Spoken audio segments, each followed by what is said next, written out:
iHeartRadio Broadway, driven by Mercedes-Benz.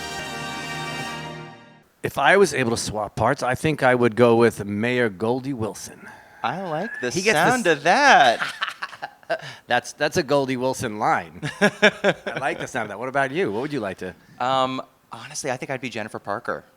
Just holding hands with Casey all show. You know what? Can I be also Jennifer Parker? Just kidding. Honestly, my one pre-show ritual is that as I make my entrance, I meet Nate Hackman backstage, and we sing along full voice to Jennifer and Marty's song, Wherever We're Going. That's the only thing that I make sure I have to do before the show. My ritual is stretch, my Nespresso coffee, go down and I like to be down there on the stage with everybody for about 5-10 minutes before the show, and then just rip into it. Oh my gosh. So Adam is so young and open and giving of his heart, and Strickland is just all about the business. And I love both of them too. I love telling Casey he should just know your audition's over, kid. That's fun. The biggest challenge for playing George McFly,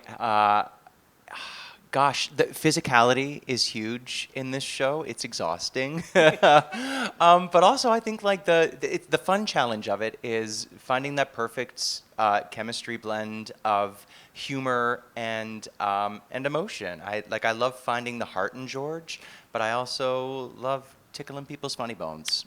And he kills it. So I got a question I guess we'll both answer it. What's your strategy for memorizing all those lines, directions, and choreography? Honestly, we're working from one of the most celebrated screenplays of all time. So for this show, it was kind of easy. When the words are great and when the story is great, it just kind of comes super naturally. I learned all of my lines backstage at Merrily We Roll Along in one night. That's amazing. So as an elder person, my brain doesn't work quite as well. So I hired my son, and I paid him $20 an hour to keep running the doc lines with me over and over and over again. And now I get so excited because I know that I know those lines, so I can have fun on stage. So someone asked, what was it like to join the company of Back to the Future? The best. I think the one thing that I heard from everybody when I was getting ready to join the company was what an incredible family it is at Back to the Future, and how kind and fun everybody was.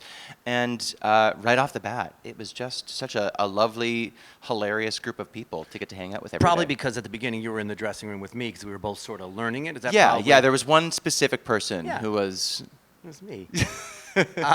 I would say that for me, when I joined this company, I heard that it was so kind, and they are so super nice, and almost to the point where they're always like, such a great job, great job, great job, where you think maybe I'm just not doing a great job and they're just trying to boost me up. So I don't know. Come see us and maybe you can find out. You're doing an incredible job, David. Thank you. My favorite song to listen to that I'm not in, I'm in a little bit of it, but I don't sing it, is Johnny Be Good, the big dance number in Act 2. It's an incredible song, and Casey crushes it. And also to watch from the wings, the obscenely good dancing that's happening on stage. It's so great. Mostly from Strickland? Yes. Strickland's dancing is pretty incredible. This is what I normally do.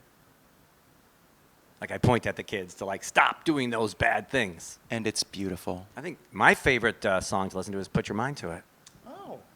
Yeah, especially as Doc, when I'm standing off stage and coming on for that next scene where it's I don't know, it's just jamming and watching you guys dance out there is pretty incredible.